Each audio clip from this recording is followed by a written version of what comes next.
Welcome to my YouTube channel. आज जो हमारा टॉपिक है वो है indifference curve analysis. Indifference curve analysis consumer equilibrium. Consumer equilibrium जो है वो हमने पहले ही डिस्कस कर लिया था यूटिलिटी एनालिसिस की हेल्प से। अब यहाँ पे क्या थी, एक एजम्पशन हमने ली थी। वो एजम्पशन क्या थी कि जो कंज्यूमर इक्विलिब्रियम है यानी उसका जो सेटिस्फेक्शन लेवल है वो हम क्या कर सकते हैं, मेजर कर सकते हैं कार्डिनल नंबर्स में। कार्डिनल नंबर्स में यानी कि 1, 2, 3, 4 और उसकी यूनिट क्या रहेगी, यूटिल्स। ये हमने एज्यूम किया था। तो यही एजम्पशन क्या बन गई हमारे लिए, एक लिमिटेशन बन गई। तो ये जो लिमिटेशन है इसको ओवरकम करने के लिए प्रोफेसर हिग्स ने एक और कॉन्सेप्ट इंट्रोड्यूस किया, वो था indifference curve analysis. The indifference curve analysis of consumer equilibrium discards the above assumption. ये जो अजम्पशन थी कि हम सेटिस्फेक्शन लेवल को कार्डिनल नंबर्स में ही माप सकते हैं या नाप सकते हैं, उसको डिस्कार्ड करने के लिए प्रोफेसर हिग्स ने क्या दिया, indifference curve analysis. It is based on concept of ordinal measurement of utility. Ordinal measurement यानी कि जब हम किसी चीज की रैंकिंग करते हैं अपनी प्रेफरेंस के अकॉर्डिंग, जैसे हाई और लो, मोर और लेस, गुड और बैड। तो अगर आपको पूरी और रोटी दो चीजें दी गई हैं तो आपको पूरी बहुत ज्यादा पसंद है। अब आपको पूरी बहुत ज्यादा पसंद है तो आपकी प्रेफरेंस किसकी तरफ होगी, पूरी की तरफ। तो आपके लिए सेटिस्फेक्शन लेवल जो होगा पूरी का खाने का वो क्या होगा, हाई होगा। किसके अकॉर्डिंग, किसके कंपैरिजन में, रोटी के कंपैरिजन में। तो यहाँ पे वही बताया गया है कि ऑर्डिनल मेजरमेंट क्या है हमारे पास। जब हम इस तरीके से रैंकिंग कर देते हैं हाई और लो, मोर और लेस, गुड और बैड इन नंबर्स में, या ऑर्डिनरी अगर हम उसकी एक तरीके से मेजरमेंट करते हैं, तो ये जो कॉन्सेप्ट है इंडिफरेंस कर्व एनालिसिस का, ये कुछ एजम्पशन पे बना है। तो वो एजम्पशन क्या है, सबसे पहली एजम्पशन क्या है कि कंज्यूमर क्या है, उसकी इनकम गिवन है और फिक्स है, यानी कि उसकी इनकम में कोई चेंज नहीं हो रहा और उसकी इनकम हमारे को पता है। पहली चीज तो ये होगी। और दूसरी एजम्पशन हमारे पास क्या है, वो अपनी इनकम को किस गुड्स पे स्पेंड करता है, जो कि सब्स्टिट्यूट गुड्स हैं। सब्स्टिट्यूट गुड्स कौन से होते हैं, जिनका ऑल्टरनेटिव हमारे पास प्रेजेंट हो, जैसे कि चाय और कॉफी। चाय ना पी के मैं कॉफी पी लूं, कॉफी ना पी के मैं चाय पी लूं। जैसे हमारे पास हमने लिया था एग्जाम्पल रोटी और पूरी। रोटी ना खा के मैं पूरी खा लूं, पूरी ना खा के मैं रोटी खा लूं। ठीक है। तीसरा एग्जाम्पल हम एक और देख लेते हैं फ्रूट्स का, जैसे एप्पल और ऑरेंज। तो एप्पल ना खा के मैं ऑरेंज खा लूं, ऑरेंज ना खा के मैं एप्पल खा लूं। तो ये चीजें जो ऑल्टरनेटिव, इसकी बजाय ये, इसकी बजाय ये कर लूं, तो यहाँ पे ये क्या होते हैं, सब्स्टिट्यूट गुड्स होते हैं। तो अपनी इनकम जो कंज्यूमर स्पेंड कर रहा है वो किन गुड्स पे कर रहा है, सब्स्टिट्यूट गुड्स पे। अब थर्ड एजम्पशन हमारी क्या है, थर्ड एजम्पशन है कि जो दो गुड्स हैं उनकी प्रेफरेंस उसको कंज्यूमर को पता है, वेल डिफाइंड है। मतलब कि कंज्यूमर को पता है मेरे को किस चीज को ज्यादा प्रेफरेंस देनी है। फोर्थ हमारे पास है कि more of a good always gives more satisfaction to consumer. अब देखो, अगर 20 रुपए मेरे पास है, मेरे पास कितने रुपए हैं, 20 रुपए, तो मैं 2 कप चाय ले सकती हूँ या फिर उसमें से उससे 1 कप कॉफी ले सकती हूँ। तो मेरी सेटिस्फेक्शन किस में रहेगी, 2 कप चाय में। क्यों, क्योंकि क्वांटिटी ज्यादा मिल रही है। तो यहाँ पे जब मैं क्वांटिटी को प्रेफरेंस दे रही हूँ तो वो क्या होती है, मोनोटोनिक प्रेफरेंस। तो यहाँ पे यही एजम्पशन दी जा रही है कि more of good always gives more satisfaction to consumer. ये हमारी चौथी एजम्पशन होगी। अब हमारे पास पांचवी एजम्पशन क्या है, कंज्यूमर क्या है, रैशनल। रैशनल है मतलब कि उसको पता है उसको अपनी सेटिस्फेक्शन को मैक्सिमाइज किस तरीके से करना है। जैसे मुझे पता है कि मुझे 2 कप चाय लेने में ज्यादा सेटिस्फेक्शन है बजाय कि मैं 1 कप कॉफी लूँ। तो यहाँ पे कंज्यूमर क्या है, रैशनल, यानी कि बहुत समझदार है, बहुत स्मार्ट है और उसको अपनी सेटिस्फेक्शन को मैक्सिमाइज करना आता है।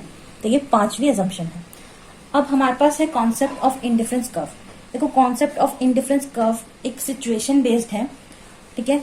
और यहाँ पे एक सिचुएशन डिस्कस करी है इस कॉन्सेप्ट के अंदर पूरे में, और इसमें 2 चीजें बहुत इंपॉर्टेंट है, वो है एक इंडिफरेंस सेट और एक इंडिफरेंस कर्व।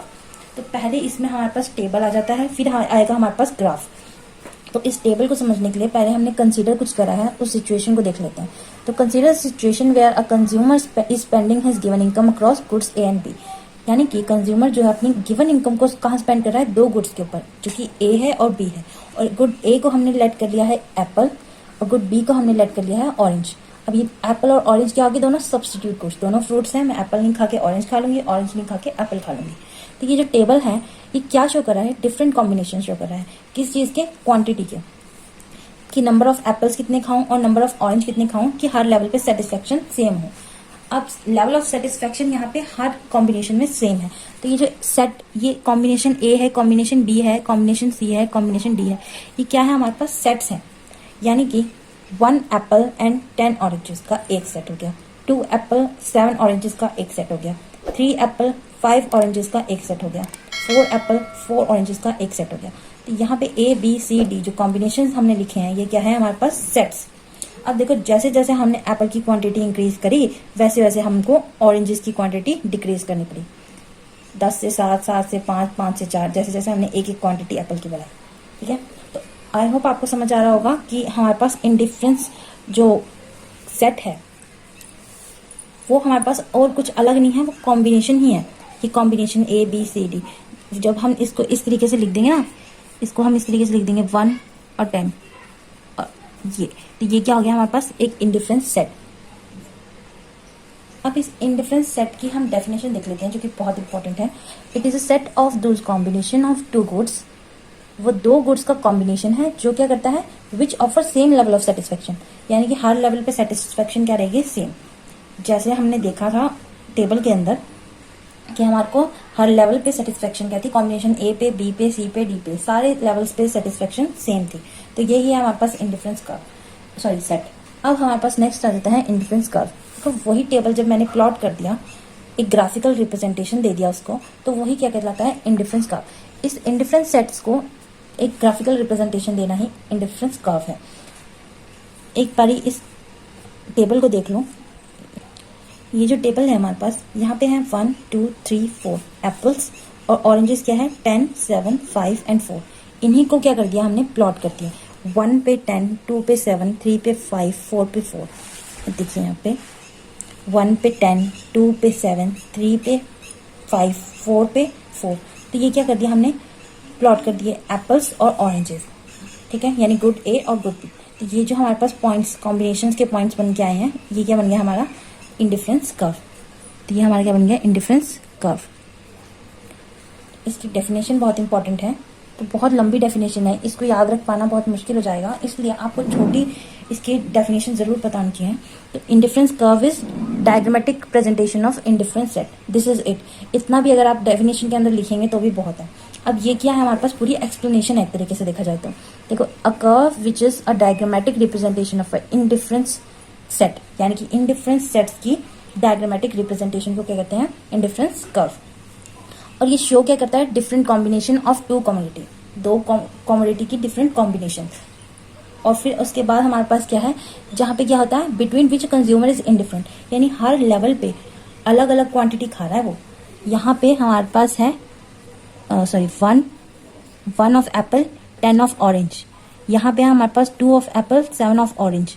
सी पे हमारे पास 3 ऑफ एप्पल 5 ऑफ ऑरेंज और डी पे हमारे पास 4 ऑफ एप्पल 4 ऑफ ऑरेंज। यहाँ पे सारी जगह पे देखो जो एप्पल की क्वांटिटी है और जो ऑरेंज की क्वांटिटी है वो अलग अलग खा रहा है, तो वो क्या है इंडिफरेंट है, between which consumer is indifferent.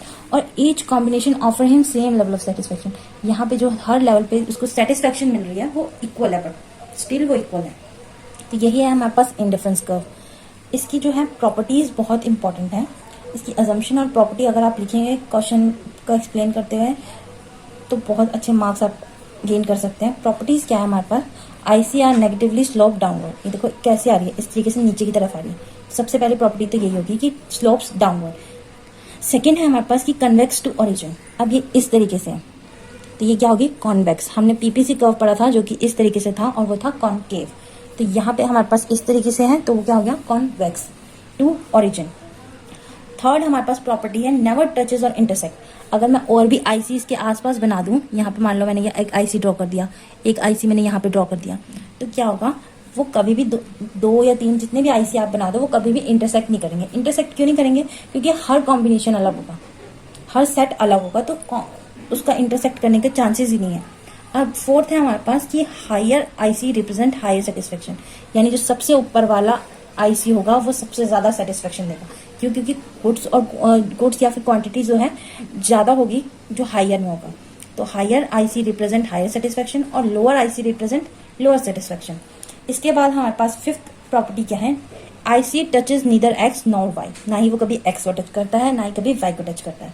In case अब मान लो ये वाला जो IC है इसको मैं इस तरीके से बना दूं, यहाँ ये बना दिया, तो इस पॉइंट पे क्या है एप्पल कितने हैं 4 ऑफ एप्पल और ऑरेंजेस कितने हो गए 0। तो 4 और 0 यानी ऑरेंज का तो हमने कुछ पार्ट लिया ही नहीं, कोई एक भी ऑरेंज लिया ही नहीं, तो ये कैसा सेट हुआ, ये कॉम्बिनेशन नहीं हुआ। तो कॉम्बिनेशन ही नहीं हुआ, इस केस में कॉम्बिनेशन ही नहीं जब हुआ तो क्या हो गया, ये वैलिड नहीं होगा, आईसी के लिए ये वैलिड नहीं होगा। ऐसा कोई कॉम्बिनेशन ही नहीं होता कि यहाँ पे टच कर सके, इसलिए IC touches neither X axis nor Y axis. यही थी इसकी प्रॉपर्टीज। अजम्पशंस आपको मैंने एक्सप्लेन करी है, कॉन्सेप्ट आपको समझ आ गया होगा आई होप। तो इतना ही था इसके अंदर। Thank you.